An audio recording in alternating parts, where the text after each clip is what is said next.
Telepon berdering saat suara azan Isya baru selesai. Nomor Aksa menyala di layar. "Nenek," bisiknya. Napasnya terdengar serak. "Aku sangat lapar." Dia mengunciku di dalam. Mama tidak bangun-bangun. Neraku seperti ditarik ke kaki. "Aksa, kamu di mana sekarang?" "Di pantry. Gelap, kunci di luar. Mama tidur." Suaranya memanjang tertahan tangis. "Nenek, aku takut." Aku meraih jaket, kunci motor, dan tas kecil berisi senter, obat gosok, serta kain panjang. "Jangan tutup telepon," kataku. "Nenek kesana sekarang. Kamu duduk dekat celah pintu, ambil napas pelan." Gerimis turun ketika aku melaju. Lampu jalan di beberapa blok mati, menyisakan bayangan pohon bergoyang. Helmku basah. Jarum jam tanganku menunjukkan lewat sedikit dari pukul. Angin malam menggesek wajah, dan doa pendek mengalir spontan. "Lindungi cucuku ya Allah, lindungi anakku." Nadi pos keamanan Farel, si satpam remaja, hanya sempat menoleh. "Bu Indi mau ke rumah Bu Yola." "Darurat," kataku. Kalau dengar aku teriak, telepon ambulans. Rumah Yola berdiri di ujung gang yang setengah gelap. Lampu terasnya padam. Aku tekan belnya. Lampu kecil kamera bel menyala redup, tapi tidak ada suara sambungan.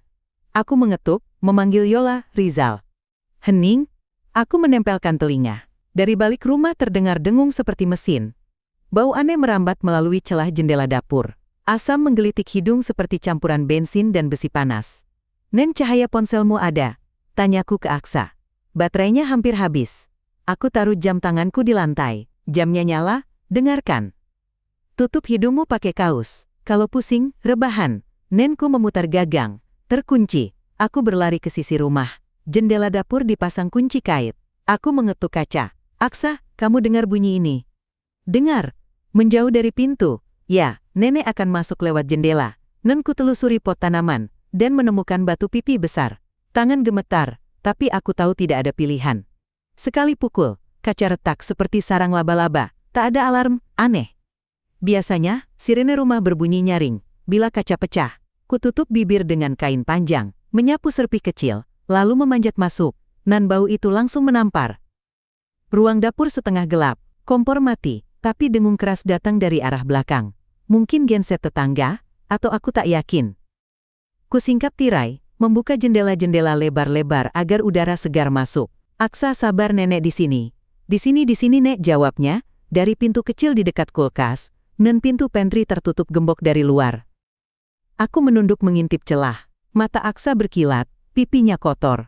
Wadah mie instan kosong bertumpuk di rak bawah. "Kamu makan apa?" "Hanya sisa kerupuk dan gula. Airnya habis." Hatiku mencelos. Pegang kain ini di hidung. "Iya." Kuikat kain panjang pada gagang gembok. Ku coba menarik keras. Ku cari apapun yang bisa jadi alat. Di meja ada pisau roti, sendok kayu, palu kecil untuk memecah es batu. Ku tancapkan pisau ke celah gembok. Ku putar. Lalu ku pukul perlahan dengan palu. 2 kali, 3 kali, engsel kayu longgar. Aku mendorong. Pintu berderit, Naksa menyelinap keluar, dan langsung memeluk pinggangku. "Nenek," Mama tidak bangun-bangun, katanya setengah menangis. "Di mana Mama?" "Di sofa. Tadi siang Mama muntah." Terus ada suara bilang, "Aku harus masuk sini. Jangan keluar sampai jam 7 lewat." "Suara siapa?" Aksa menggigit bibir. Aku nggak boleh percaya suara anakku tercekat. Di pintu kulkas ada kertas kecil ditempel dengan tulisan spidol tebal, "Jangan percaya suara." Tanganku dingin. Kutarik Aksa ke arah ruang tamu.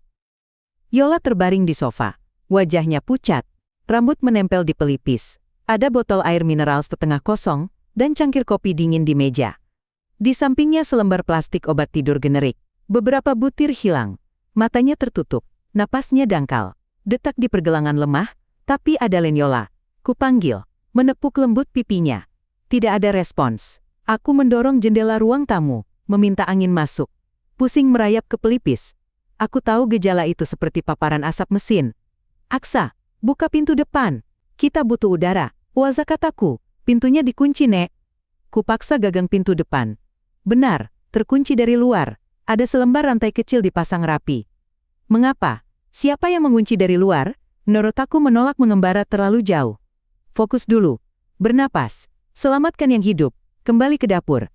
Sudut mataku menangkap sesuatu. Penanak nasi retak. Tutupnya miring. Lampu indikator masih menyala. Kunikmati panasnya hangat. Kubuka hati-hati. Di dalam bukan nasi, melainkan sebuah benda kecil dibungkus plastik bening. Kutarik keluar. Kepingan penyimpan data. Ukuran ibu jari. Untuk apa disembunyikan di penanak nasi? Aku memasukkannya ke kantong jaket. Bergerak lagi. Ambulans. Gumamku. Aku merogoh ponsel. Sinyal naik turun. Aku telepon Farel. Panggil ambulans ke rumah Yola Vaninda. Cepat. Katakan darurat. Dan tolong jangan tanya macam-macam sekarang. Baik, Bu. Naku menggiring Aksa ke teras dapur, duduk di kursi plastik. Minum pelan-pelan, kataku menyodorkan air dari botol lain di rak. Tarik napas lewat kain, Naksa memandangku, matanya besar. Nenek, jam di dinding suka telat. Katanya tiba-tiba. Aku menoleh.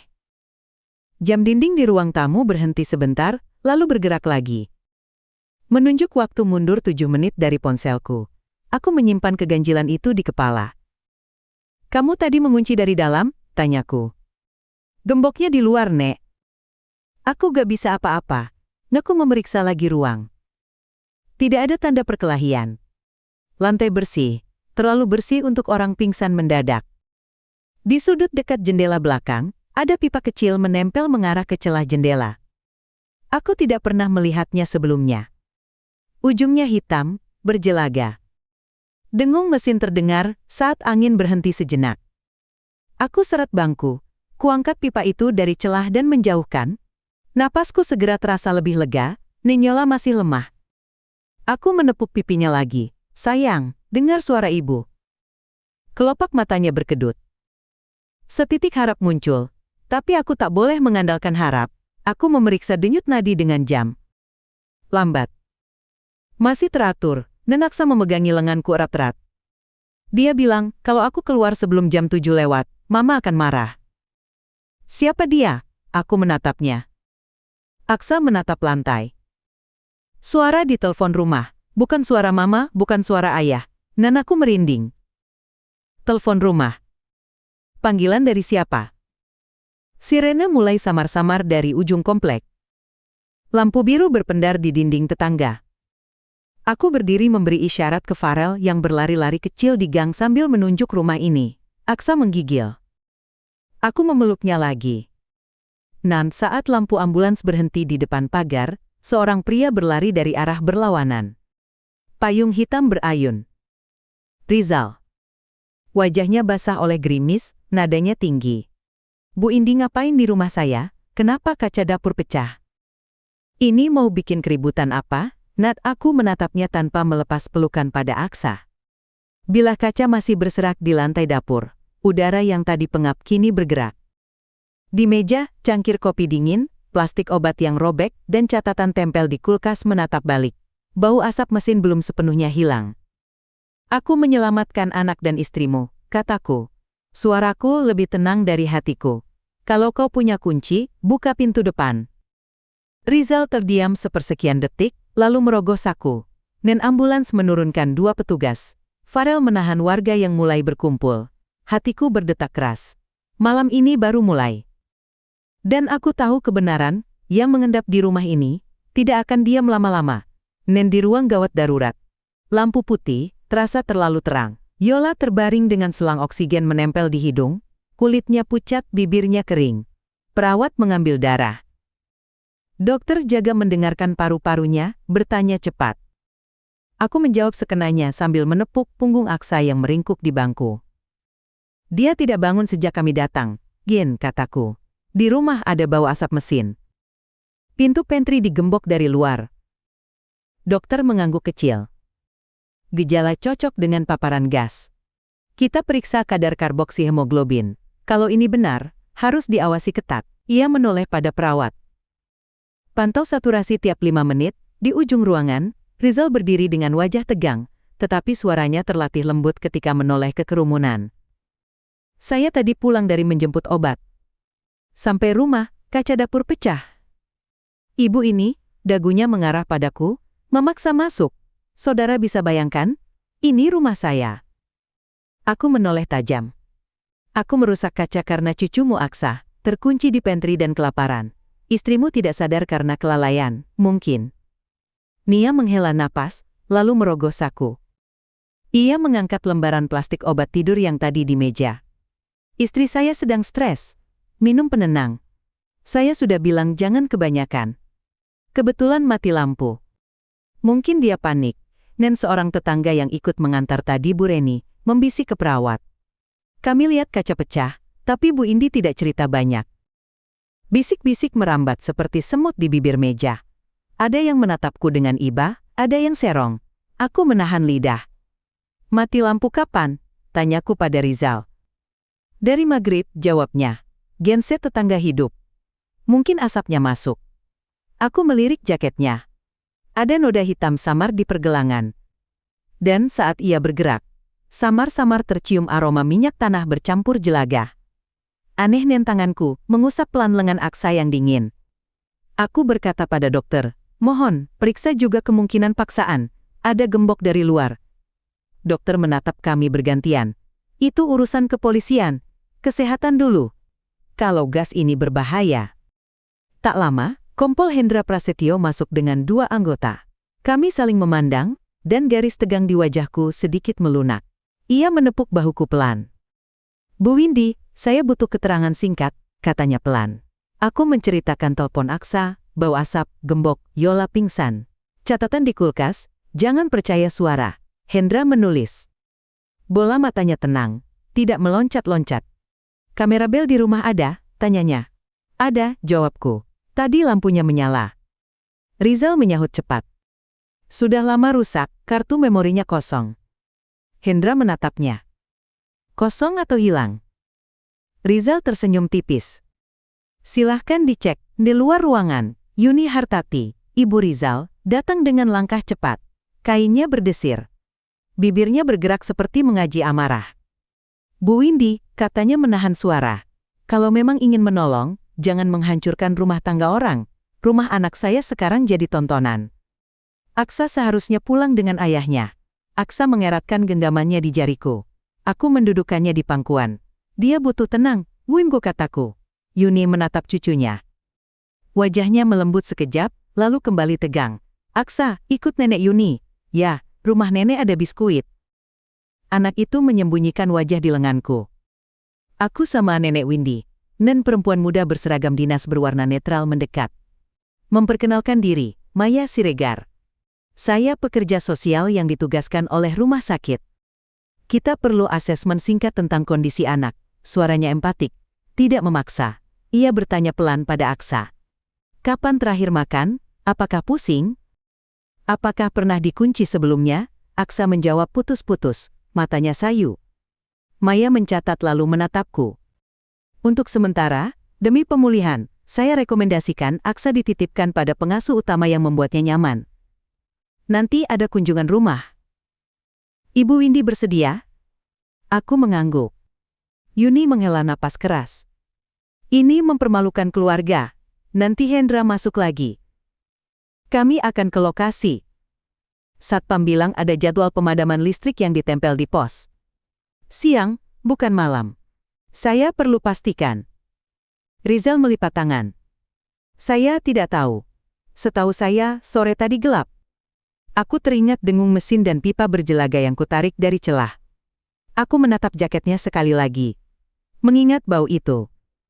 Bau yang menempel dan tidak mau pergi dan telepon di saku Rizal bergetar. Ia melirik cepat, lalu memalingkan wajah. Aku menangkap bayangan wajahnya di kaca lemari obat. Rapi. Nyaris tanpa retak, seolah semua ini hanya gangguan kecil. Ia menoleh ke dokter. Bisa tidak saya minta hasil cepat? Istri saya punya riwayat serangan panik. Dia menulis di media sosial. Bosan, lelah, mungkin ini. Anda paham. Seorang perawat menyelipkan kabar ke dokter. Lalu sang dokter berpaling pada kami. Kondisi stabil. Kami curigai paparan gas. Kami akan pindahkan ke ruang observasi. Tolong minimalkan keramaian. Nen Yuni duduk. Wajahnya kusut. Kalau Yola bangun, saya sendiri yang akan mengurus. Saya ibunya di sini. Aku ibunya juga. Suaraku naik setingkat. lalu kuredam. Dan aku yang dihubungi Aksa ketika kamu semua tidak tahu apa-apa. Dan Hendra memberi isyarat damai, lalu mengajak dua anggotanya keluar. Kami ke TKP, Bu Indi. Nanti saya minta pendampingan. Kalau bersedia, saya percaya penilaian Ibu. Aku mengangguk. Aku mempercayai tatapan itu, bukannya kata-kata manis orang yang bau jaketnya lebih jujur daripada mulutnya, dan Maya kembali dengan formulir. Ibu Indi, ini persetujuan penempatan sementara untuk malam ini. Besok saya dan rekan akan berkunjung. Kami juga akan memeriksa apakah ada indikasi kekerasan ekonomi atau psikologis. Aku menandatangani. Tanganku sedikit bergetar. Di kursi, Aksa tertidur setengah duduk. Kepala berat di pundakku. Setiap beberapa menit, ia tersentak kecil. Seolah pintu yang dibuka tiba-tiba di lorong, dan tetangga datang dan pergi. Bisikan bergeser. Dari rasa syukur menjadi kecurigaan. Dari empati menjadi penilaian. Katanya Yola sering curhat di beranda. Kata seorang ibu, menulis capek sama semua orang. Seolah kalimat itu dapat menghapus bau asap, gembok yang menutup, dan perut anak yang keroncongan. Dan Rizal mendekat dengan wajah prihatin. Bu, saya minta maaf kalau tadi suara saya keras. Saya paham ibu panik, tapi mohon jangan memperkeruh. Rumah tangga punya rahasia. Istri saya kadang sulit. Saya hanya ingin menenangkan keadaan. Kata-katanya halus seperti minyak yang dioles ke sendi kaku. Namun, aku melihat garis di sudut bibirnya ketika menyebut kata rahasia. Rahasia tidak boleh mengurung anak 8 tahun, jawabku pelan. Ia menatap ke arah Aksa, lalu menatapku lagi. Besok saya akan urus semuanya. Tolong kembalikan Aksa. Besok kita bicara dengan pekerja sosial. Besok potong Maya halus. Malam ini, Aksa ikut Nenek Windy. Rizal menghela napas seolah menyerah. Baik, saya juga akan bawa pengacara supaya jelas siapa yang melanggar. Kata itu menggantung seperti paku di udara. Melanggar, naku memeluk Aksa lebih erat, dan dalam hati mengulang-ulang catatan di kulkas. Jangan percaya suara. Percaya pada tanda-tanda, pipa berjelaga, jam yang sengaja dibuat telat, bau yang membekas di jaket. Menjelang tengah malam, Yola dipindahkan ke ruang observasi. Aku mencium keningnya. Bangunlah nak, bisikku, aku butuh jawabanmu. Di parkiran, angin malam dingin menyapu. Farel, berdiri kikuk dekat pos. Bu, katanya, di papan pengumuman, jadwal padam tadi siang, malam ini seharusnya normal. Tapi saya dengar suara mesin dari arah rumah Bu Yola sekitar maghrib. Aku mengangguk. Terima kasih Rel, katakan itu pada Pak Hendran di rumahku, aku membaringkan Aksa di kamar tamu. Ia menggeliat, mata setengah terbuka, menatap ke langit-langit seolah masih melihat pintu pantry. Aku duduk di tepi ranjang, mengelus keningnya. Kita aman di sini, kataku. Ia mengangguk lemah. Mulutnya bergerak pelan, hampir tak bersuara. Nek. Apa nak? Kuncinya bukan di pintu, Nek. Di jam dindingan pagi itu, Aksa masih tidur di kamarku ketika aku berdiri di depan jam dinding rumah Yola. Ingatan tentang perkataannya semalam menggema. Kuncinya di jam dinding. Aku melepas jam itu dari paku, membaliknya. Penutup belakangnya rapat. Sekrup kecil-kecil duduk manis seperti mata yang menatap. Aku mencari obeng, menghela napas, lalu mulai membuka satu persatu. Tutupnya terangkat. Di rongga sempit antara mesin jam dan plastik belakang, ada kantong kain abu-abu. Aku meraba. Kunci gembok kuningan terjatuh ke telapakku. Di baliknya menempel dengan lakban hitam, keping micro SD tipis. Jantungku menggedor. Aku duduk di kursi menatap dua benda itu. Siapa yang menyembunyikan kunci di sini? Mengapa jam seperti sengaja dibuat telat? 7 menit ke belakang, seakan waktu di rumah ini tak pernah benar. Naku mengetik pesan ke Keisha. Nak, kamu bisa ke sini. Periksa isi micro SD. Tolong sampai setengah jam. Keisha datang membawa tas kain berisi gawe-gawe kecil. Pembaca kartu, kabel, adaptor. Rambutnya diikat tergesa. Mukanya masih bau sabun. Bu Windy, saya bawa alat. Katanya Aksa gimana? Masih tidur, aku menatap pintu kamar. Kita lakukan ini pelan. Nia memasukkan micro SD ke pembaca, menyambungkannya ke ponsel. Layar menampakkan deretan berkas, sebagian kosong, sebagian bertanggal minggu lalu. Satu video menonjol. Durasi pendek, Keisha membuka. Gambar tidak jelas, kegelapan dapur, cahaya remang dari kulkas. Suara berbisik memenuhi ruangan. Suara laki-laki rendah, pelan menyuruh Aksa masuk pantry. Sebentar saja, sampai jam 7 lewat. Diam. Tidak terlihat wajah. Hanya bayangan sepasang kaki melewati garis cahaya. Lalu pintu yang berderit menutup.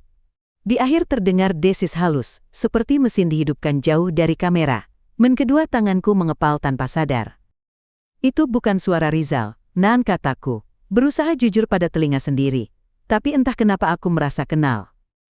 Keisha mengulang video, menambah volume. Nada memberi perintah, tidak kasar, tapi tegas, sengaja dibuat seolah-olah permainan. Anak 8 tahun akan menuruti, karena takut melanggar aturan. Matanya menatapku. Bu, ini bukti penting. Aku mengangguk. Kita berikan pada Pak Hendra, dan pintu kamar terbuka. Aksa muncul mengucek mata. Nenek, jamnya mana? Sudah kembali ke tempatnya nanti, kataku. Nenek cuma bersihin debunya. Ia mengangguk, seolah paham bahwa sebagian kebenaran harus menunggu. Nenek menjelang siang, aku menuntun Aksa ke rumah Yola. Dokter mengizinkan kami menjenguk sebentar. Yola masih lemah, tetapi matanya sudah bisa menatap seperti orang yang baru muncul dari dasar sungai. Aku menggenggam tangannya. Ada sesuatu yang kau sembunyikan di rumah. Aku menemukannya. Kelopaknya bergetar, bibirnya bergerak, suaranya serak. Hati-hati, jangan percaya suara itu saja. Lalu lelah menariknya kembali. Naku dan Keisha kembali ke rumah Yola untuk memeriksa beberapa sudut. Penanak nasi retak masih di meja. Lampunya padam. Aku mengingat isi yang kutemukan semalam, keping penyimpan data. Aku mengeluarkannya dari jaket. Ketika Keisha menancapkan ke laptop, layar menampilkan permintaan sandi. Bersandi, gumamnya. Mungkin sandi sederhana, sesuatu yang Yola ingat. Aksa suka bilang jam dinding telat 7 menit, kataku. Apakah angka itu sandinya? Keisha mengetik 1907. Layar menolak. Ia mencoba 0707. Lalu kombinasi ulang tahun Aksa yang kuucap pelan. Masih gagal. Kita jangan paksa, katanya. Kalau salah terlalu banyak, bisa terkunci. Saya punya cara, tapi butuh waktu. Kami memeriksa rumah lebih teliti. Di rak, aku menemukan map plastik berisi tagihan layanan belanja bayar belakangan. Ada pembelian obat farmasi mahal dengan nama Yola, lalu retur seminggu kemudian. Padahal tidak ada catatan pengembalian barang. Aku memegang tagihan itu, merasakan dingin merayap di telapak. Untuk siapa obat ini, gumamku? Yola tidak sedang terapi. Keisha memotret berkas. Bisa jadi pinjaman identitas. Kerap terjadi, belanja obat bernilai tinggi, lalu barangnya nyasar, tagihan menempel di nama lain. Nen di meja kecil dekat telepon rumah, kami menemukan daftar panggilan. Ada beberapa nomor tak dikenal berulang pada jam-jam yang sama. Pukul 18.59, pukul 19:06, pukul 19:12. Semua berhenti setelah 7 menit. Keisha mengangkat gagang telepon. Ada fungsi pengeras suara, tanyanya. Ia memeriksa model lama, tapi bisa menerima panggilan otomatis melalui penyambung. Kalau tersambung ke pengeras suara, suara dari luar bisa memenuhi ruangan. Aku memejamkan mata sejenak, membayangkan Aksa di pantry, suara laki-laki memerintah dari pengeras suara, jam yang mundur, dan pipa kecil berjelaga yang kemarin kutarik dari jendela. Gambar-gambar itu menyatu seperti potongan kaca yang membentuk wajah samar Nen di luar. Farel lewat dengan seragam satpam. Ia menunduk hormat. Bu, kemarin saya lihat motor masuk dari pos samping. Plat nomornya kebalik. Dipasang terbalik. Saya sempat tegur, tapi orangnya bilang buru-buru. Jalannya cepat. Tinggi badannya. Mirip Pak Rizal, kalau boleh jujur. Plat terbalik supaya kamera tidak mudah membaca. Keisha menyahut. Rel, kamu ingat warna motornya? Hitam doff. Helmnya full face, tapi sepatunya saya perhatikan. Sepatu lari putih dengan garis reflektif. Sepatu lari. Aku memandang ke arah lemari sepatu di teras rumah Yola. Teringat sepasang sepatu putih yang jarang kupakai. Milik siapa? Aku menelan ludah. Nanti, kalau Pak Hendra datang, ceritakan detail itu. Kami ke kantor RT sore harinya. Hendra duduk menghadap kami. Kertas-kertasnya tertata. Kami periksa rumah, katanya. Jendela belakang ada bekas pipa kecil. Asap dari mesin bisa diarahkan ke dalam dengan cara amatir. Jadwal padam listrik memang siang, bukan malam. Ini tidak sesuai dengan klaim suami Ibu Yola, dan aku menyerahkan micro SD. Hendra menonton. Rahangnya mengeras saat suara laki-laki menyuruh Aksa. Waktu rekaman? Tanyanya. Menjelang maghrib, jawab Keisha. Jam di video mengacu pada jam dinding yang telat 7 menit. Hendra mencatat. Kami butuh daftar belanja bayar belakangan itu. Aku menyodorkan map. Ia membuka, mengernyit. Nilainya besar. Obatnya bukan umum. Ini obat untuk terapi tertentu. Ada 3 fasilitas kesehatan yang melaporkan kehilangan stok bulan ini. Dan udara di ruang RT padat. Aku berani berkata, Pak Hendra, kalau saya salah menilai, jika semua ini hanya kepanikan seorang nenek, ambil Aksa dari saya besok. Saya akan terima. Tapi malam ini izinkan saya melindunginya. Tatapan Hendra melembut. Tidak ada yang mengambil siapapun malam ini. Kita jaga bersama-sama. Saat kami beranjak, Maya muncul di pintu. Saya baru dari rumah sakit. Yola masih lemah, tapi sadar penuh. Ia memilih tidak berbicara dulu tanpa suami. Maya menatapku, Ibu. Saya paham dorongan Ibu, tapi berhati-hatilah.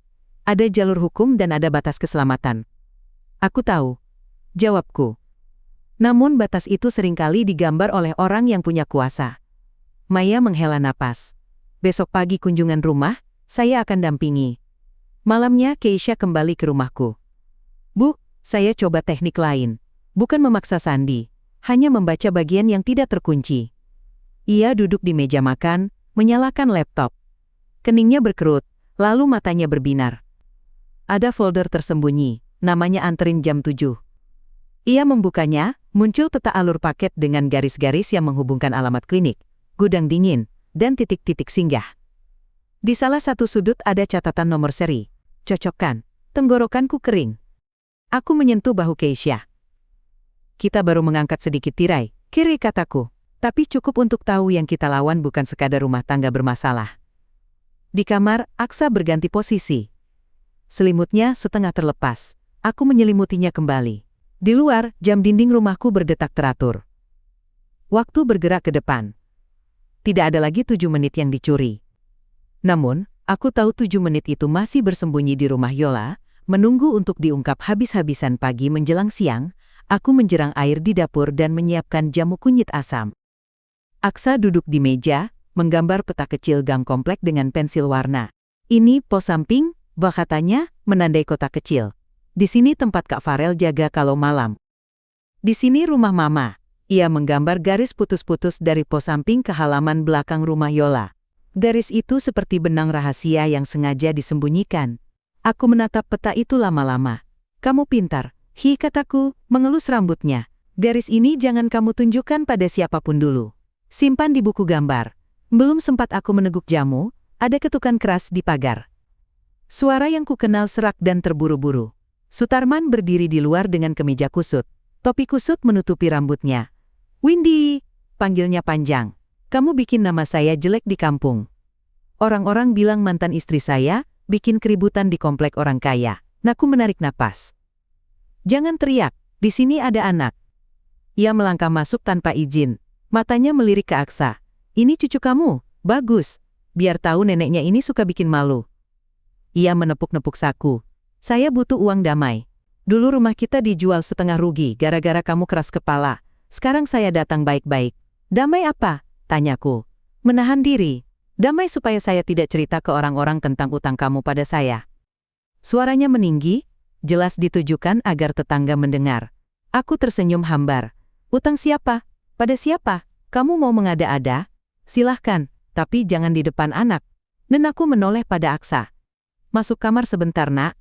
Aksa menatapku, lalu bangkit. Nek, kalau ada yang berisik aku kunci dari dalam, bisiknya. Aku mengangguk dan Sutarman menurunkan suaranya, mendekat. Saya cuma minta uang jalan. Kamu tahu keadaan saya sulit. Saya bisa bantu kamu luluhkan hati menantu. Bilang ke orang-orang kamu itu korban, tapi kamu harus tahu caranya. Caranya bukan denganku, kataku. Pergi. Aku membuka dompet, mengambil beberapa lembar uang secukupnya.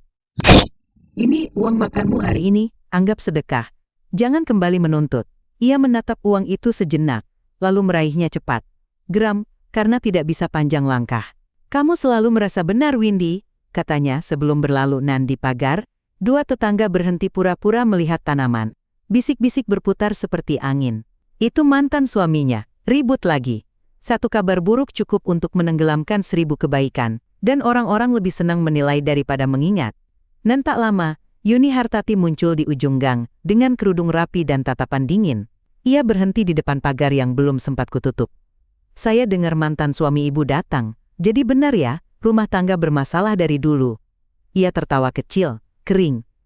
Tidak heran kalau ibu memecahkan jendela anak saya, darah panas menurun.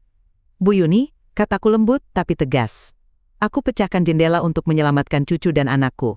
Kalau ibu mau bicara tentang masa lalu, datanglah saat tidak ada anak di rumah. Ia memandangi halaman, melihat sejenak ke kamar tempat Aksa bersembunyi. Saya hanya ingin cucu saya kembali pada ayahnya, ibu jangan menghasut orang. Yola sudah cukup pusing. Kita tunggu penilaian pekerja sosial, jawabku. Jangan memaksa. Yuni menghela napas, seolah aku menghalangi sesuatu yang wajar. Kamu pikir kamu lebih tahu dari ibu kandung dan ibu mertua? Kamu hanya pandai membuat cerita sedih. Ia berbalik, melangkah pergi dengan langkah tajam. Aku membiarkan punggungnya menjauh, tidak lagi mengejar penjelasan yang tidak akan masuk ke telinga siapnya.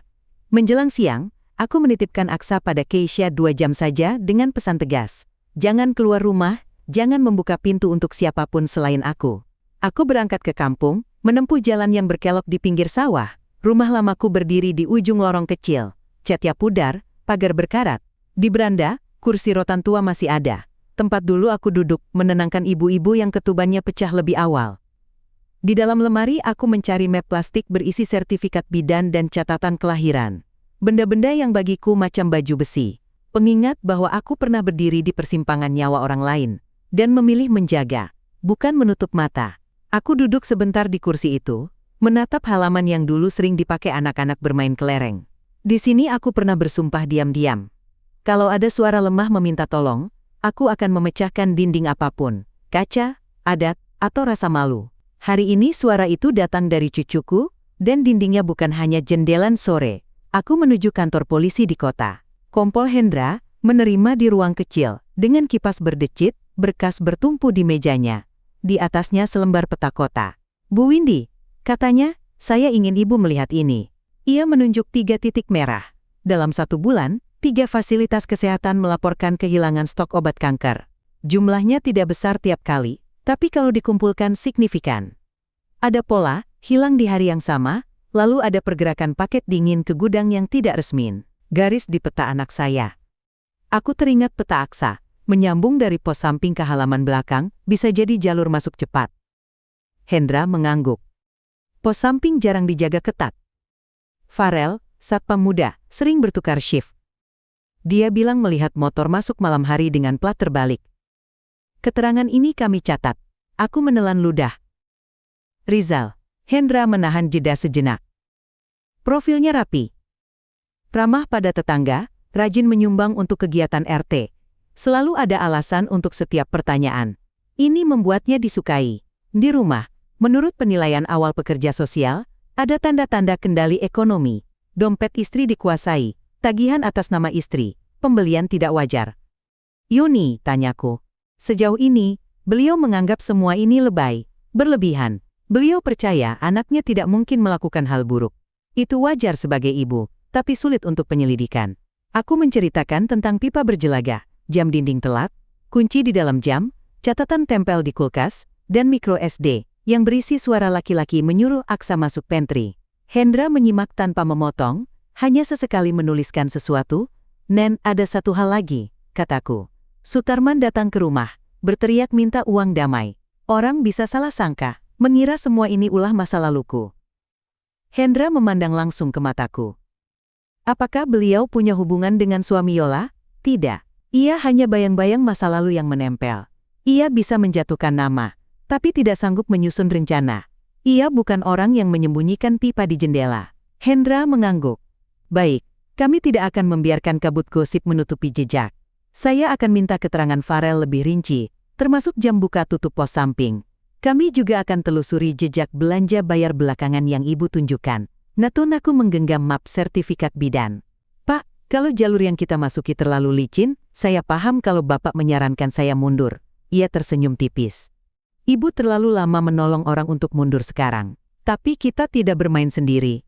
Ada jalur yang harus diikuti. Ibu fokus di Aksa dan Yola. Bukti biar kami yang kejar. Aku berdiri di luar. Langit berubah abu-abu. Angin sore mengaduk bau hujan. Saat hendak melangkah pergi, Hendra menambah pelan. Seakan takut kata-katanya menggores dinding ruangan. Bu, ini bukan rumah tangga biasa. Ini jaringan. Nyola membuka mata ketika aku masuk bersama Maya. Cahaya siang menembus tirai tipis, membentuk garis-garis di dinding. Wajahnya pucat, rambutnya diikat seadanya. Selang oksigen sudah dilepas, hanya sensor kecil masih menempel di ujung jari. Ia menoleh pelan, seperti takut lehernya patah jika bergerak terlalu cepat. Aku ketiduran, Wajunggi bisiknya. Kecelakaan dapur. Semalam aku pusing, mungkin kompor bocor. Jangan dibesar-besarkan, Bu. Aku menahan napas, kecelakaan yang mengunci Aksa di pantry, yang memberi makan asap ke ruang tamu. Jangan, ia memejamkan mata. Jemarinya menggenggam selimut. Jangan libatkan polisi, aku capek.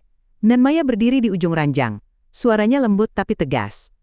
Ibu Yola, kami perlu mencatat. Ada tanda-tanda kendali di rumah, tagihan atas nama ibu, pembelian yang ibu tidak tahu, dan kejadian penguncian anak. Kalau ibu merasa tertekan, kami bisa buat rencana keselamatan. Yola menatap kami bergantian, lalu memalingkan wajah ke jendela. Aku tidak tertekan. Aku terlalu sensitif. Naku mengeluarkan micro SD dari saku, menggenggamnya di telapak. Aku menemukan ini di jam dinding. Ada rekaman suara laki-laki menyuruh Aksa masuk pantry. Bukan suara ayahnya, tapi... Tolong! Potong Yola cepat, matanya melebar. Jangan! Kau mau bikin semuanya meledak. Aksa butuh rumah utuh. Rumah utuh bukan berarti pintu terkunci dari luar, kataku datar. Dan bau jelaga bukan wangi pengharum. Yola memalingkan wajah lagi, dan di balik pintu, suara langkah mendekat. Yuni Hartati masuk bersama seorang pria berjas tipis membawa map. Yola harus segera pulang, kata Yuni tanpa basa-basi. Dokter yang baik tidak akan menahan-nahan pasien yang stabil. Ini pengacara keluarga, Pak Dharma. Kita selesaikan secara damai. Pihak yang memecahkan jendela akan mengganti rugi dan berhenti membuat cerita yang memalukan. Dan pengacara itu membuka mapnya. Ibu Windy, kita bisa serahkan pernyataan bahwa kejadian semalam murni kelalaian, tidak ada unsur kriminal.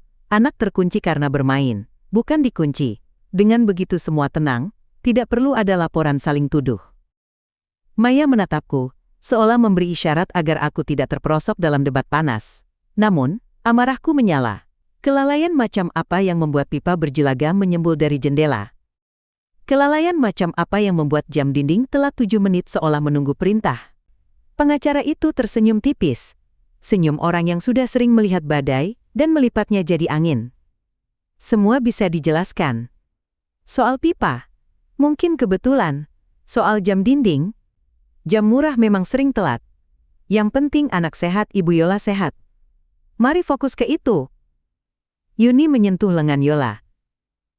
Nak, kita pulang. Ibumu. Ia melirik aku sekilas dengan dingin. Ibumu yang satu lagi boleh datang menjenguk kapan-kapan, tapi berhenti mencampuri. Nola mengangkat selimut. Geraknya pelan seperti orang yang takut menyentuh jerami kering di ladang terbakar. Ketika aku menolongnya merapikan bantal, ada sesuatu menyelinap ke telapak tanganku. Kertas kecil dilipat menjadi 2. Ia tidak menatapku. Bibirnya bergerak hampir tanpa suara. Maaf. Aku menyelipkan kertas itu ke lengan bajuku. Nan Maya melangkah maju. Sebelum pulang, saya butuh tanda tangan ibu untuk rencana kunjungan rumah. Ini prosedur. Yola menandatangani, tangannya bergetar. Yuni menghela napas, tidak suka, tapi tidak punya alasan menolak. Di lorong, Rizal muncul dengan wajah cemas yang rapi. Sayang, katanya pada Yola, aku sudah bawakan sup. Kita pulang ya, ku setrika bajumu. Ia menoleh padaku. Seolah kami baru berkenalan. Bu Windy, terima kasih sudah repot-repot. Lain kali telepon saya dulu. Kita selesaikan di rumah. Tidak perlu dramatis. Naksa mendekap perutku. Ia memandang ayahnya tanpa senyum. Jam di rumah telat, katanya pelan. Kalau mundur, artinya bahaya. Rizal tertawa kecil. Kau ini. Jam tinggal diganti baterai. Aku merunduk ke Aksa. Ingat, kalau jam mundur, kamu panggil nenek kapanpun. Yuni menatapku tajam. Cukup. Sudah. Aksa ikut kami nanti malam. Maya menjawab lebih dulu. Suaranya tetap pelan. Malam ini Aksa tetap dengan Nenek Windy, berdasarkan keputusan sementara. Besok kita evaluasi bersama. Yuni menarik napas panjang, lalu memilih diam. Rizal hanya mengangguk-angguk, pandai menaruh marah di saku dalam, dan kami berpisah di parkiran. Aku mengajak Aksa pulang. Tapi sebelum masuk mobil, aku membuka kertas kecil pemberian Yola. Tulisan tangannya tergesa, huruf-hurufnya miring. Jika terjadi lagi, cari berkas suara. Anterin jam 7. Jangan percaya suara lain. Aku meremas kertas itu, lalu menyimpannya di dompet. Di belakang foto Yola kecil, yang dulu ku tinggal clipping dari album di rumah, Nen Keisha sudah menunggu dengan laptop terbuka. Bu, aku coba lagi membaca kepingan data dari penanak nasi, ada folder yang kita lihat kemarin, peta alur paket, tapi ini ada tab lain, rekam suara terkunci sandi. Aku mengeluarkan kertas Yola, Keisha membaca, matanya mengerjap cepat, coba sandian 7 atau 0700, atau kata antrin plus angka. Coba yang paling jelas, koran kataku. Keisha mengetik 0653. Layar berkedip, terbuka. Dan sebuah daftar berkas muncul. Nama-namanya seperti catatan tugas. Latihan 1, latihan 2. Anterin jam 7. Tanggalnya berurutan 3 pekan terakhir. Keisha menatapku. Menunggu. Aku mengangguk. Ia menekan anterin jam 7. Suara laki-laki memenuhi ruang makan. Tidak berteriak, tidak mengumpat. Justru terlalu tenang. Aksa, dengar ini permainan. Kau masuk ke pantry. Kunci akan dikembalikan. Kalau jam menunjukkan 7 lewat. Jangan nangis. Anak laki-laki harus kuat. Mama sedang istirahat. Kalau kau patuh, besok kita ke taman. Terdengar langkah kecil tergesa, suara kunci beradu, lalu klik gembok dari luar. Henning, disusul desis mesin yang samar. Di akhir, suara lelaki itu berkata, kita latihan supaya kau tidak manja. Naku merasa perutku ditusuk dari dalam. Latihan. Kata itu seperti batu, bukan pertama kali. Ada lagi rekaman latihan 1 dan latihan 2. Keisha memutar kilasan. Pola yang sama, hanya durasi yang berbeda. Pada salah satu rekaman, terdengar Yola di kejauhan. Suaranya sayup seperti seseorang yang berusaha bangun dari dasar air. Jangan kunci, jangan. Lalu suara laki-laki menutup. Tidur saja, aku urus. Aksa menutup telinga, aku meraih bahunya. Menurunkan volume. Cukup, kataku pada Keisha. Simpan semua rangkap 3, jangan sampai hilang. Keisha mengangguk. Tangannya cekatan membuat salinan. Bu, suara itu. Ia menelan kata-kata. Ragu menyebut nama yang sudah berputar di kepala kami. Aku juga menahannya. Menyebut terlalu cepat seperti menyalakan api di gudang kertas. Malam turun. Angin membawa bau tanah basah. Aku duduk di tepi ranjang Aksa. Ia menggambar peta lagi. Titik rumah, panah ke pos samping, garis ke gudang kecil yang katanya pernah ia lihat di dekat ruko. Kalau panahnya sampai sini, katanya, berarti jam mundur lagi. Tidak akan, kataku. Kali ini jamnya akan kita atur, dan pintu siapapun yang kunci akan terbuka.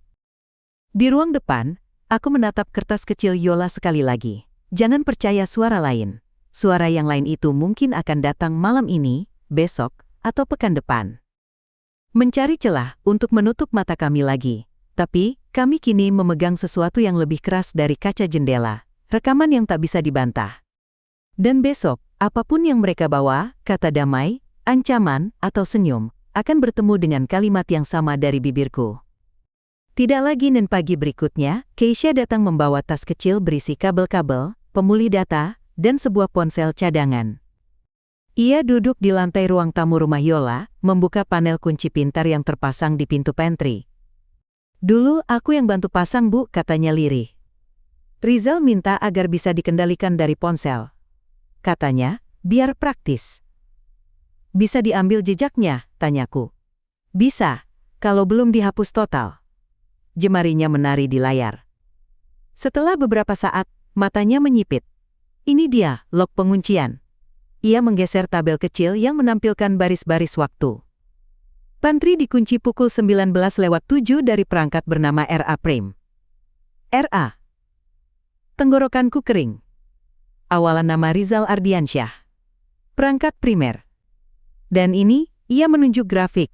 Pukul 19:10, ada upaya buka dari dalam. Gagal 3 kali, karena gembok manual menahan. Aku memejam sejenak melihat aksa di kepalaku menatap celah pintu dalam gelap. Bisa dicetak. Bisa. Tapi sebelum itu, kamera bel Kun Keisha beranjak ke depan pintu. Kamera belnya memang pernah aku setel ke salinan awan ke akun lamaku. Biar kalau memori kartu hilang, ada tembusan. Aku menahan napas. Masih aktif, kalau belum diubah. Ia menyalakan ponsel cadangan, mengetik kata sandi, lalu membuka layanan penyimpanan. Ada malam itu, pukul 18:58 sampai pukul 19:20. Beberapa cuplikan, Nia memutar. Pada layar, terlihat halaman depan remang. Hujan rintik. Seorang lelaki bertopi menarik tabung kecil di atas troli lipat melewati sisi rumah. Berhenti sebentar, lalu menghilang ke belakang. Wajahnya tidak terlihat, tapi tubuhnya tinggi. Langkahnya mantap. Perbesar bagian sepatu, kataku. Keisha menggeser, memperbesar sepatu lari putih, dengan garis memantul cahaya. Aku menegakkan punggung. Farel harus lihat ini. Dan kami berjalan ke pos satpam. Farel sedang membuat catatan shift. Ia berdiri ketika melihat kami. Ada apa, Bu? Kau lihat ini? Kataku. Kenal langkahnya? Keisha memutar cuplikan. Farel mendekat, menatap tanpa berkedip. Gerakannya mirip banget sama Pak Rizal kalau lari pagi. Lihat betisnya. Cara menapak dia selalu agak jinjit di kaki kanan, karena pernah keseleo. Sepatunya juga sama, putih dengan garis yang berkilau kalau kena lampu. Aku menatap Keisha. Ia mengangguk pelan. Kecocokan pola yang lebih dari kebetulan. Rel, kataku pada Farel. Malam itu ada motor masuk dari pos samping? Ada, jawabnya. Hitam doff. Platnya terbalik, helm tertutup, orangnya tinggi. Saya tegur. Dia bilang buru-buru ambil titipan. Jam berapa? Sekitar maghrib, Bu. Setelah itu saya pindah jam jaga. Naku menahan keinginan untuk berlari ke rumah Yuni dan berteriak. Sebaliknya, aku mengirim pesan pada Kompol Hendra. Ada lock kunci pintar pukul 19:07 dari perangkat RA Prime. Ada cuplikan kamera bel. Laki-laki bertopi menarik tabung. Sepatu lari putih reflektif. Farel mengenali langkahnya. Bisa bertemu? Balasan datang cepat. Tunggu di rumah ibu. Saya ke sana, sambil menunggu. Aku menjemput Aksa yang sedang menggambar di rumah. Kamu lihat jam Muna? Tanyaku. Ia mengangkat jam tangan pintar kecilnya. Baterai tinggal sedikit. Kenapa? Boleh nenek lihat catatan detak jantung semalam? Aksa menyodorkan. Aku membuka aplikasi. Grafik menanjak tajam pukul 19:10. Ada catatan kecil. Gerak banyak, detak cepat. Aku merinding. Ini cocok dengan lock kunci, kataku pada Keisha. Saat dia mencoba membuka dari dalam. Keisha mengangguk. Wajahnya tegang meski masih remaja. Sekarang kita punya rangkaian. Penguncian dari ponsel, upaya buka dari dalam, dan ada orang membawa tabung ke belakang rumah. Tabung itu untuk apa? Aku menatapnya. Bisa jadi sumber gas yang diarahkan melalui pipa kecil ke jendela. Kalau tabung disambungkan ke mesin, asap bisa masuk pelan, tapi cukup membuat pusing. Ketika Hendra datang, kami memaparkan satu persatu. Ia duduk di kursi rotan. Matanya bergerak antara layar Keisha dan jam tangan Aksa. Ini kuat, katanya pelan. Tapi kita perlu tautan ke jaringan yang lebih besar, obat yang hilang, paket dingin, gudang tujuan. Ada yang menyebut gudang ekspedisi dekat ruko, ujar Keisha. Aku pernah menolak kerja magang di sana, tapi teman sekelasku bilang sering ada paket rantai dingin yang salah alamat ke rumah-rumah tertentu. Hendra berdiri. Ayo cek. Tapi kita butuh alasan jelas untuk masuk. Kami pergi bertiga. Aku, Hendra, dan Keisha. Pos satpam kami lewati. Farel mengangkat tangan memberi semangat. Dan gudang ekspedisi berdinding berdiri di deretan ruko. Pintunya setengah terbuka. Di dalam, pekerja memindahkan paket ke boks pendingin yang berembun. Seorang kepala gudang berkumis tebal menatap kami curiga. Hendra menunjukkan kartu tanda. Kami sedang menelusuri paket yang beberapa kali dikirim ke alamat Yola Vaninda. Lalu dinyatakan salah alamat. Kami butuh daftar penerimaan. Kepala gudang berdehem. Ada banyak kesalahan tiap hari, Pak. Sistem kami ya kadang kurang rapi. Ini bukan kesalahan biasa, saut Hendra tenang. Paket berlabel dingin menyasar rumah tangga. Itu janggal. Orang itu menimbang. Hendra menambahkan, kami tidak mencari siapa yang harus malu. Kami mencari pola. Jika Bapak bekerja sama, kami anggap ini kelalaian yang bisa diperbaiki. Nen selembar buku catatan akhirnya disodorkan. Ke Isya, memotret halaman yang bertanggal 3 pekan terakhir. Ada kolom khusus sampai pengembalian. Beberapa kali tercatat salah gerbang. Alamat tujuan, fasilitas kesehatan X, Y, Z. Tapi ditulis diterima sementara oleh YF. Inisial YF Yola Vaninda. Aku merasakan jari-jariku dingin. Mengapa sementara diterima di rumah Yola? Tanyaku. Kepala gudang mengangkat bahu. Ada yang menjemput malamnya. Bu, orangnya selalu ramah. Bilang dia keluarga pasien. Namanya? Tanya Hendra. Tidak pernah tinggalkan nama. Tapi pernah saya lihat. Ada orang tua yang menunggu di motor di luar. Dipanggil Haji oleh kurirnya. Kami saling pandang. Ke Isya, menekan bibir. Hendra menyimpan ponsel. Sorot matanya berubah tajam. Terima kasih, Pak, katanya. Ini membantu. Nelin dalam perjalanan pulang, Maya menelepon. Suaranya terdengar cemas. Ibu Windy, tolong ingat. Jangan unggah apapun ke jejaring sosial. Jangan sebar rekaman. Ini bisa membahayakan Aksa dan ibu sendiri. Kita susun langkah dengan polisi. Saya mohon. Aku ingin semua orang tahu. Sahutku, amarah menyala. Biar mereka berhenti memuji kepalsuan. Saya mengerti. Jawab Maya. Nada tetap lembut. Tetapi orang seperti yang ibu hadapi biasanya tidak main sendiri. Mereka punya teman, uang, dan jalan. Lindungi dulu yang di rumah. Aku menutup telepon dengan napas berat.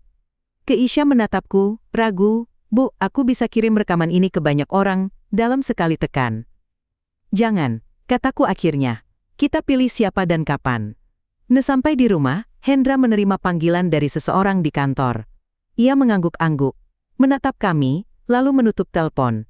Ada satu nama yang muncul dari transaksi yang diawasi di jalur obat gelap, katanya pelan, seakan menyebut nama itu akan memanggil bayangannya ke ruang tamu. Haji Musa. Nama itu jatuh seperti batu ke air tenang, membuat riak yang tak cepat hilang. Aku menghela napas panjang. Malam ini, jam di dinding rumahku berdetak normal. Tapi aku tahu di tempat lain, ada jam-jam yang sengaja dimundurkan. Menunggu 7 menit yang kembali mencuri napas orang-orang, di sudut jalan itu buka 24 jam. Aku duduk di bangku dekat jendela bersama Keisha. Di meja kami tergeletak ponsel lama Yola yang dulu dipakai untuk sambungan kamera bel. Sekarang menjadi dompet kecil rahasia. Keisha mengembalikan data pesan singkat di dalamnya. Lihat ini, Bu, katanya, menunjuk deret notifikasi. Transfer kecil masuk setiap pekan. Jumlahnya, seragam Rp50.000, kadang Rp100.000. Selalu di jam yang mirip pukul 19:06, pukul 19:12. Apa ini gajian? Tanyaku. Suara serak? Bukan, format pesannya seperti tanda hidup. Nominal kecil berkala. Jamnya dekat sekali dengan pukul 19:07, waktu penguncian pantry. Ini seperti kode. Setiap transfer berarti rencana berjalan. Aku meraba gelas teh yang mendadak hambar. Di luar, hujan rintik menulis garis di kaca. Kalau orang melihat ini, mereka akan bilang Yola menerima uang, bisikku, seolah dia menikmati. Itu yang membuatnya indah sekaligus jahat. Keisha menjawab lirih. Dari luar tampak seperti uang receh. Dari dalam, itu pengikat leher. Dan kami pindah ke kontrakan lama Yola di gang yang lebih sempit dari napas. Aku masih punya kunci cadangannya. Yola dulu menyimpannya di dompetku ketika pindah ke rumah Rizal. Di dalam debu tipis melapisi meja. Di sudut ada penanak nasi cadangan yang pernah kuminta ia simpan. Kalau sewaktu-waktu kompor mati. Aku membuka tutupnya. Bukan nasi, ada kartu memori kecil terbungkus plastik dan perekam suara mungil. Jariku gemetar ketika menekan tombol putar. Suara Yola muncul pelan, putus-putus seperti orang yang merekatkan hidupnya dengan selotip. Ibu, kalau kau menemukan ini, berarti aku gagal menahan semuanya sendirian. Aku ikut, karena diancam. Mereka bilang Aksa akan diantarkan jam 7 setiap malam sampai aku patuh. Uang-uang kecil itu bukan milikku. Itu tanda mereka memantau. Setiap bunyi notifikasi berarti aku harus diam. Napasnya terdengar gesek. Aku bukan pemberani, Bu. Tapi aku ibu. Maaf kalau caraku salah. Aku menutup mulut. Keisha menatap lantai. Bu, ini diari suara. Kita simpan rangkap. Gesek katanya. Aku mengangguk, tidak percaya pada pita suara sendiri. Di laci dekat jendela, kami menemukan buku tabungan. Halaman terakhir penuh cetakan kecil transfer masuk Rp50.000, keluar Rp5.000. Seperti seseorang mengalirkan darah setetes demi setetes agar luka tetap terbuka, tidak mati. Di balik buku, ada kwitansi sewa gudang mini untuk 1 bulan. Alamatnya dekat deretan ruko. Kami ke sana. Gudang itu tak lebih besar dari kamar mandi. Di dalamnya hanya beberapa kardus berisi pakaian bayi lama, selimut tipis, dan kotak es kecil kosong. Di penutupnya ada tulisan spidol. Pudar. Jangan dibuang. Aku duduk di lantai gudang, merasakan semen dingin di telapak. Anak ini menabung kenangan. Gumamku. Dan orang-orang itu meminjam namanya untuk menyapu jejak dan sore menjelang ketika kami kembali. Di depan rumahku, Yuni Hartati sudah berdiri dengan 2 tetangga. Aksa yang bermain di teras langsung menghampirku dan memeluk pinggangku. Yuni tersenyum tipis. Bukan ramah. Saya datang baik-baik, Bu Indi. Aksa harus kembali. Kami sekeluarga sudah sepakat. Rumah ini membuat cerita. Keputusan sementara dari pekerja sosial masih berlaku, kataku. Besok ada pertemuan. Yuni menoleh pada tetangga, memastikan panggungnya penuh penonton. Ibu-ibu, dengar sendiri kan? Seorang nenek mengambil cucu orang, lalu menyalahkan menantu. Sementara ia mengeluarkan selembar kertas, salinan notifikasi transfer yang entah dari mana ia dapat. Putri beliau menerima uang-uang kecil dari pengirim tak dikenal. Pura-pura jadi korban, Ninaku memandang kertas itu. Dunia berputar pelan, lalu berhenti di mataku. Uang kecil itu kode date Bu Yuni, hap kataku datar. Setiap bunyi ada perintah, dan perintah itu mengurung cucu saya. Ah, sudah, Yuni mendengus. Bahasa-bahasa baru untuk menutupi kebiasaan lama. Kamu paling pandai mencipta istilah. Ia melirik Aksa. Nak, pulang yuk, nenek satu ini membuatmu takut-takut. Aksa menggenggamku lebih kuat. Aku mau di sini. Keheningan sesaat digantikan bisik-bisik. Yuni mundur setapak. Wajahnya menegang, tetapi ia tidak memaksa. Baik besok, tapi ingat, keluarga kami tidak tinggal diam. Ia pergi, meninggalkan bau parfum gairah menang yang semu. Tak lama setelah itu, Rizal datang dengan kertas yang lebih tebal.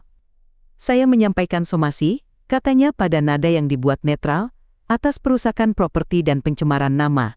Saya sudah laporkan. Kita bertemu di tempat yang seharusnya, bukan di mulut tetangga. Aku menatap mata yang bening tanpa danau. Silahkan, kataku. Kita bertemu juga dengan suara yang kau sembunyikan di kepingan data, dan dengan jejak yang kau tinggalkan di kunci pintar. Sekejap ada sesuatu berkedip di wajahnya. Entah kaget, entah bangga pada dirinya sendiri. Ibu suka sekali mendramatisir, katanya akhirnya. Sampai jumpa Nen malam turun bersama ragu. Aku duduk di tepi ranjang Aksa, mengusap rambutnya yang hangat. Di atas lemari, jam dinding rumahku berdetak wajar, tapi di kepalaku waktu berjalan bolak-balik. Aku memejam, dan untuk pertama kali, sejak kejadian itu, kecurigaan yang kulempar jauh kembali memaksa masuk. Bagaimana kalau Yola memang terlibat? Bukti transfer meski kecil menggoda logika malas, uang masuk berarti setuju. Aku menampar pelan pipi sendiri dalam hati. Jangan percaya suara, kataku pada diriku. Percaya pada tanda. Naku membuka perekam suara Yola lagi, memutar satu bagian yang belum kutamatkan. Suaranya pecah. Kalau aku menolak, dia bilang Aksa akan dikunci sampai jam 7 lewat setiap malam. Ia menyebutnya latihan. Aku setuju menerima transfer, agar aku tahu kapan mereka bergerak. Itu satu-satunya cara mengirim kabar pada orang yang mungkin nanti mendengar. Satu helaan napas panjang menutup berkas itu. Ibu, Kalau kau menemukan ini, berarti waktu sudah habis. Jangan biarkan jam di rumahku mundur lagi. Aku menangis pelan, bukan karena sedih, tapi karena marah terhadap jebakan yang mengubah bukti menjadi umpan. Ketika aku mengeringkan mata, Maya datang. Ia tidak mengetuk.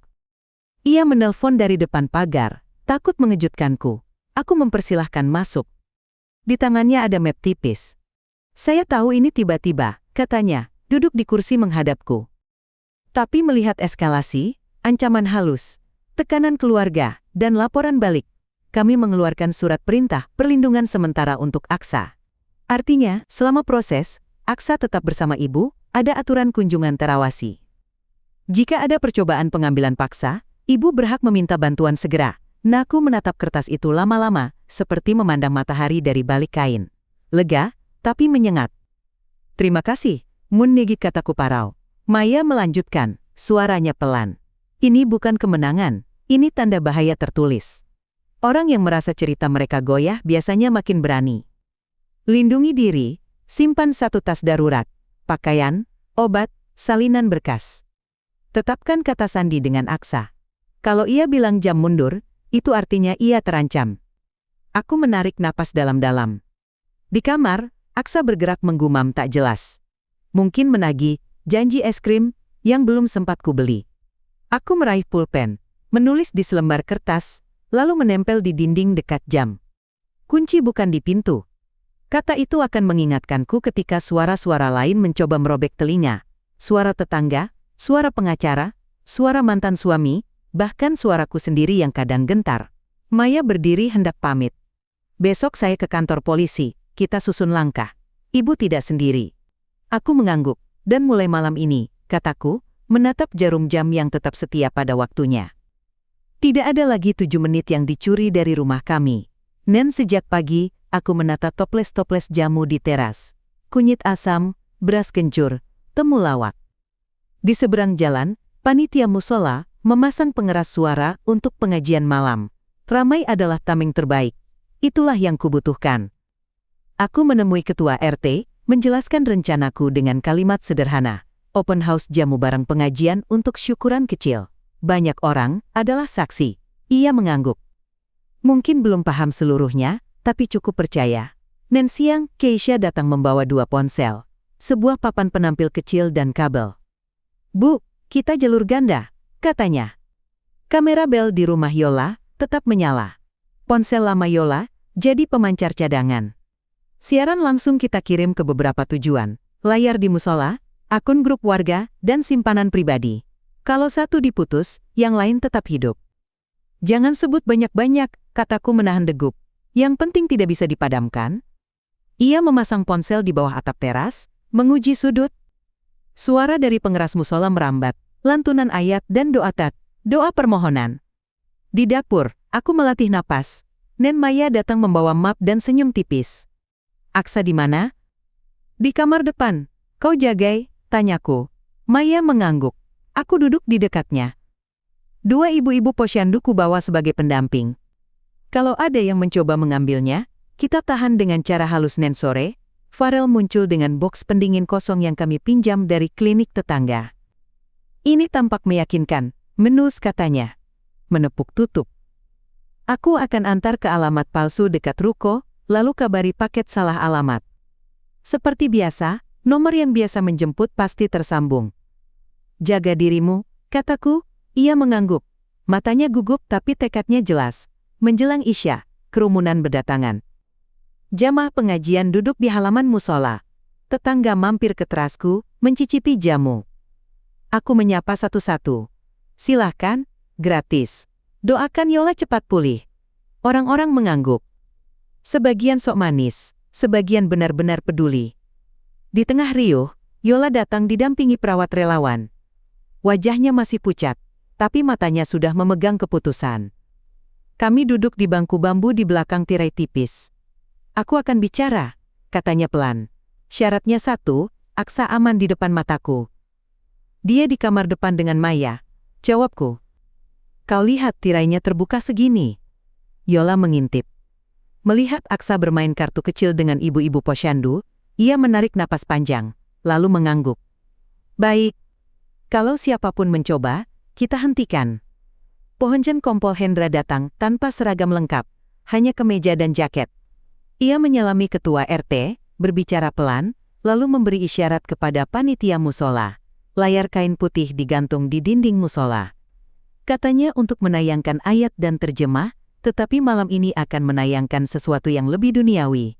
Kebenaran yang kerap kalah oleh suara keras dan siaran mulai. Keisha mengangkat ibu jarinya padaku. Di layar ponsel pemantau, tampak 4 jendela siaran, kamera bel, ponsel lama yang menyorot teras, 1 kamera di ujung gang, dan salinan ke akun grup warga. Yola menunduk. Mulai dari mana? Mulai dari kata yang mereka pakai, kataku. Latihan. Ia menatap lurus. Suaranya stabil meski pelan. Mereka menyebutnya latihan. Aksa dikunci di pantry sampai jam 7 lewat. Kalau aku protes, aku diancam akan diantarkan jam 7 setiap malam. Uang kecil yang masuk itu tanda mereka memantau. Aku memilih diam karena takut, tapi yang terjadi kemarin hampir merenggut napasku. Nen Keisha menekan layar, menayangkan rekaman suara anterin jam 7 pada volume kecil di dekat mikrofon musola. Kalimat lelaki itu mengapung di udara malam, tenang, menuntun, menipu. Jamaah yang baru selesai doa menoleh, bisik-bisik muncul, lalu hening lagi. Nen ketika Hendra berdiri di sisi layar, ia mengangkat 1 kertas besar, salinan lock kunci pintar jam 19:07 dari perangkat bernama RA Prime. Dalam bahasa sederhana, ia menjelaskan, pintu dikunci dari jauh, anak berusia 8 tahun di dalam. Upaya membuka dari dalam gagal, Nen di layar, cuplikan kamera bel mengulang. Lelaki bertopi menarik tabung kecil ke sisi rumah. Sepatu lari putih, berkedip memantulkan cahaya. Hendra menoleh pada Farel yang baru datang dari ruko. Kau katakan pada semua, sepatu dan caranya menapak mirip siapa? Farel menelan ludah. Mirip Pak Rizal, kaki kanannya selalu jinjit sedikit.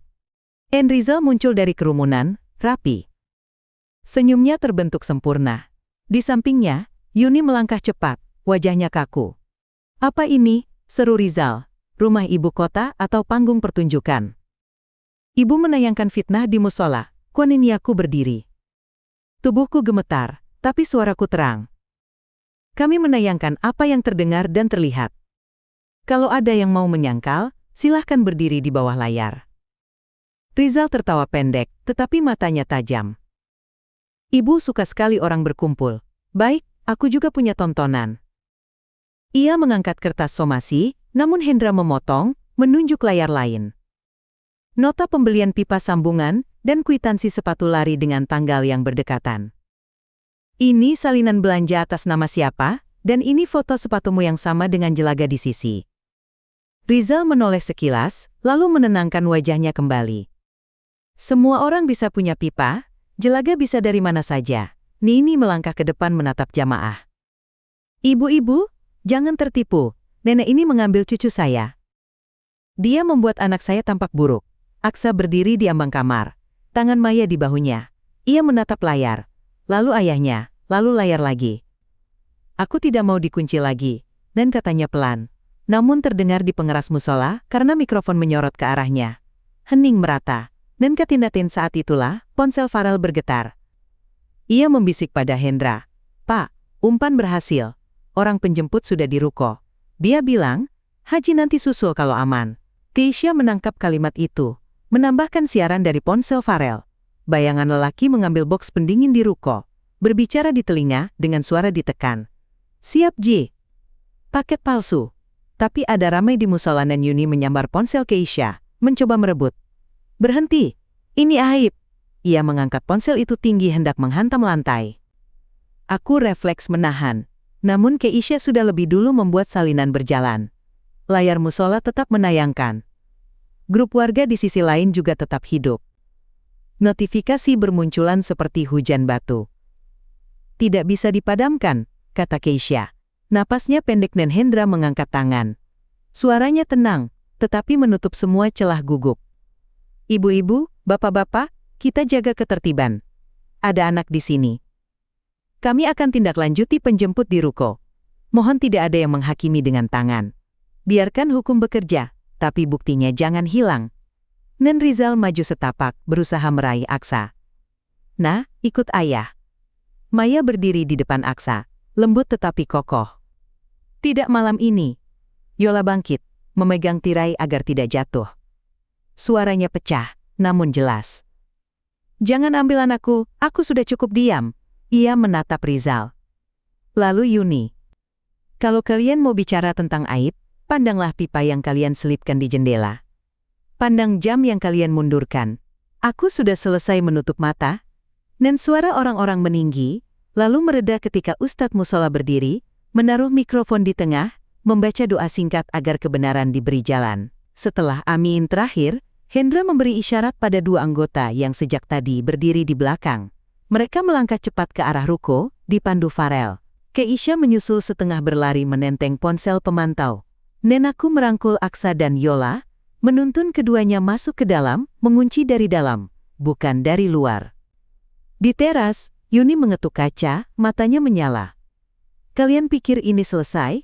Aku menatapnya melalui pantulan diriku sendiri di kaca. Malam ini bukan akhir, kataku pelan. Tapi suara sudah tidak bisa kalian bungkam. Di kejauhan, terdengar suara langkah cepat dan bunyi kendaraan yang direm mendadak di deretan ruko. Seseorang berteriak, "Itu orangnya." Haji sudah dekat. Jantungku berdetak bukan karena takut, melainkan karena tahu pintu besar berikutnya sedang terbuka. Hujan turun lebih deras, ketika teriakan dari arah ruko menggema. Aku bersama Hendra dan dua anggota berlari menembus gang sempit. Keisha menyusul sambil menempelkan ponsel ke telinganya. Si penjemput kabur lewat tangga belakang, serunya. Farel ditarik masuk. Jantungku melonjak, dan kami memutari deretan ruko sampai ke lorong servis. Tangga darurat dari besi menjulang basah mengarah ke atap. Dari atas terdengar denting boks beradu dan suara orang mendorong. Hendra memberi isyarat senyap, lalu maju pertama. Langkahnya mantap meski licin. Di belokan tangga lantai 2 kami menemukan Farel tersungkur dengan tangan terikat kabel plastik. Mulutnya dililit lakban. Mata remaja itu melebar ketika melihatku. Aku berlutut menepuk pipinya. Hendra menggerakkan pisau lipat memutus ikatan. "Kau bisa jalan?" tanya Hendra. Farel mengangguk. Serak. "Dia di atas, bawa boks." Bilangnya Haji sebentar lagi datang. Nien dipendar lampu kota, kami sampai di atap. Angin dan hujan mengibaskan baju. Seorang lelaki bertopi memanggul boks pendingin portabel dan berusaha menuruni sisi lain atap ke gang kecil. Ketika melihat kami, ia mendorong boks itu ke arah kami untuk menghalangi, lalu berlari. Hendra melemparkan komando singkat. Satu anggota memintas, yang lain menutup sisi tangga. Lelaki itu terpeleset, lututnya menghantam besi, boks meloncat, tutupnya terbuka. Ampul-ampul dalam rak kecil berkilat dingin. Aku mengenali bentuknya dari hari-hari lamaku di klinik. Ini bukan obat biasa. Nomor-nomor seri tertera jelas di sisi dudukan ampul. Keisha sudah merekam dari beberapa sudut. "Nomor seri terbaca," katanya sambil menyorot dekat. Hendra memanggil lewat radio, menyebutkan 3 nomor pertama. Balasan dari anggota di bawah datang cepat. Cocok dengan laporan kehilangan dari 3 fasilitas kesehatan. Tanggalnya sama dengan catatan bapak lelaki bertopi itu hendak bangkit lagi, tetapi anggota Hendra menekuk tangannya. "Jangan bikin susah, Habi," kata anggota itu. "Datar." Lelaki itu mendesis, "Saya cuma kurir." "Kurir tahu kemana harus menjemput," sahut Hendra. Ia menatapku.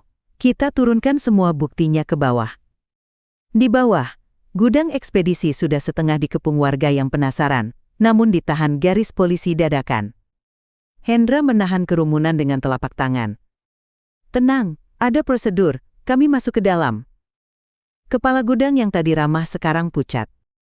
Di sudut ada genset kecil dengan pipa sambung, mirip pipa yang dulu kulihat di rumah Yola. "Jangan sentuh," kata Hendra, pada salah satu petugas gudang yang hendak menggeser genset. Tapi, dari pintu belakang muncul sosok yang terlalu kukenal. Mantel hitamnya basah, senyumnya tipis. "Rizal, mesin ini bising," katanya ringan, "biar saya matikan, kasihan tetangga." Ia meraih saklar, Hendra menyambar pergelangannya. "Tidak ada yang menyalakan atau mematikan apapun," ujarnya dingin. Aku menahan napas. Kalaulah genset dinyalakan, Siapa tahu gas didorong kemana. Kepalaku dipenuhi bayangan ruang tamu Yola, telinga berdenging, napas tertahan. Rizal menatap tangannya yang ditahan, lalu menegakkan badan. "Boleh saya bicara, Pak?" tanyanya pada Hendra. "Ini kebetulan buruk. Saya kesini untuk menjemput paket untuk saudara yang sakit. Istri saya juga sakit. Malam itu saya ingin Yola beristirahat. Anak saya terlalu ingin tahu. Saya tidak bermaksud jahat. Saya menguncinya agar tidak melihat urusan orang dewasa." Kalimatnya jatuh satu-satu, rapi. Nahato Sarjin Atuaku mengangkat dagu. "Urusan orang dewasa tidak membutuhkan anak kelaparan di ruang gelap," adoai kataku. "Dan latihan bukan alasan untuk menguji napasnya." Rizal memandangku. Di matanya, untuk sekejap kulihat kelelahan yang bukan pura-pura. "Bu," katanya lebih pelan. "Kau tidak tahu tekanan yang datang dari atas. Ada nama yang tidak bisa kusebut. Aku mempertahankan yang kupunya." Dari balik rak, Yuni Hartati muncul. Aku tidak tahu kapan ia masuk. Ia meraih lengan Rizal, melindunginya dengan tubuh yang lebih tua. "Cukup," katanya. "Kalian semua mau apa?" "Mengikat anak saya, memalukan di depan warga. Obat itu untuk Amal." Hendra tetap setenang batu. "Nomor seri ini dicatat hilang. Amal tidak dicuri." Ia memberi isyarat ke anggota untuk mengamankan box dan mesin ini. "Genset akan diperiksa sidik jari dan jelaganya." Suara derap langkah berat memasuki lorong. Seorang lelaki berusia lanjut dengan jas hujan mahal, didampingi dua orang lebih muda melangkah ke gudang. Sorot matanya menyapu ruangan, lalu berhenti pada box yang kini dipegang anggota polisi. "Apa ini? Siapa yang berani menyentuh barang kiriman saya?"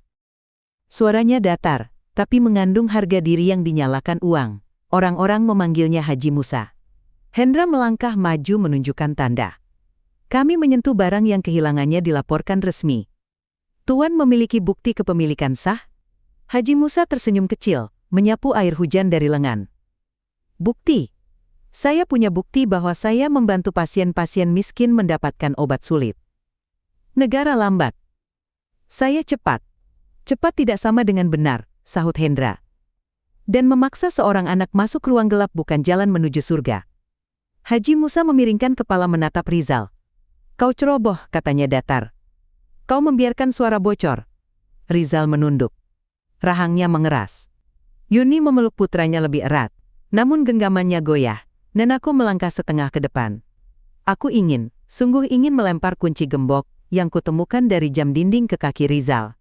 Biar ia merasakan berat besi yang selama ini menahan cucuku.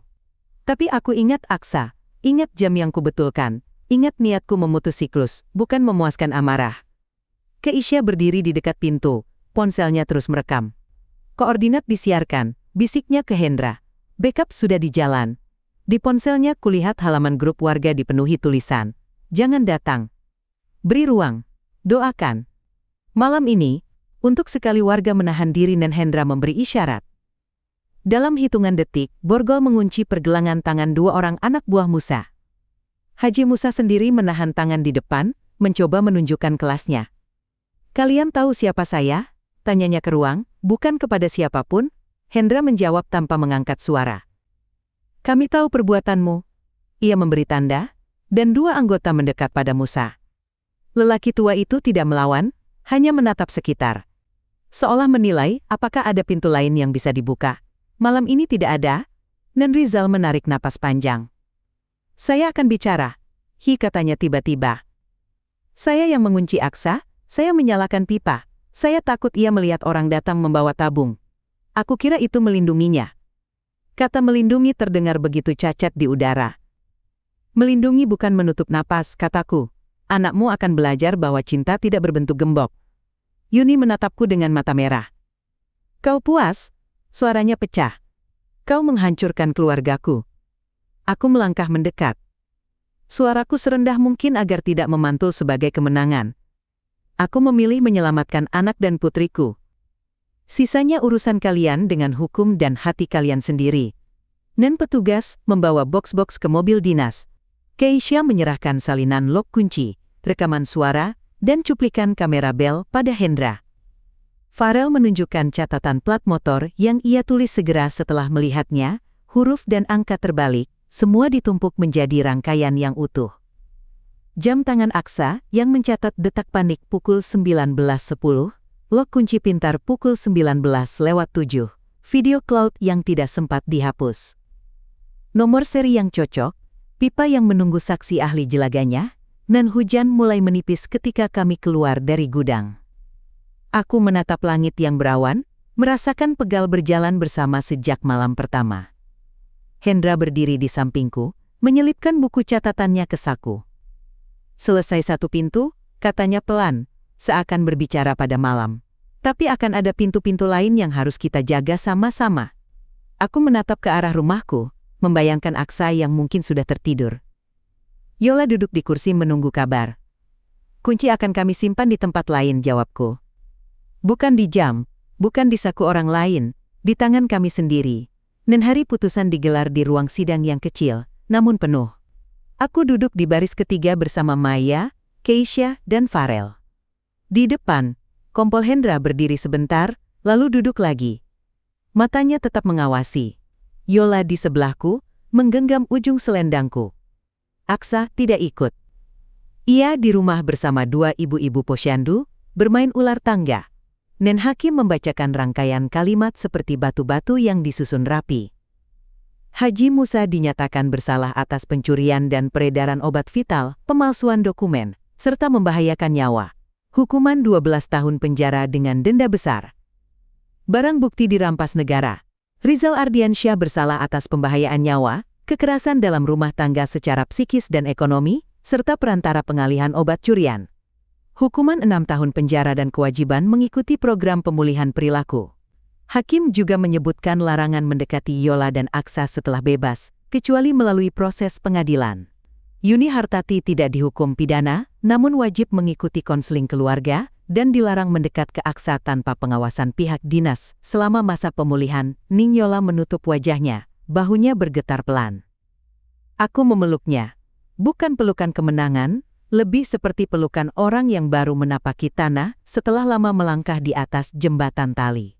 Usai sidang, kami menandatangani berkas lanjutan. Hak asuh Aksa ditetapkan pada Yola dengan rencana keselamatan yang disusun Maya. Kalender kunjungan terawasi, jalur darurat, dan nomor-nomor yang harus disimpan di dekat telepon.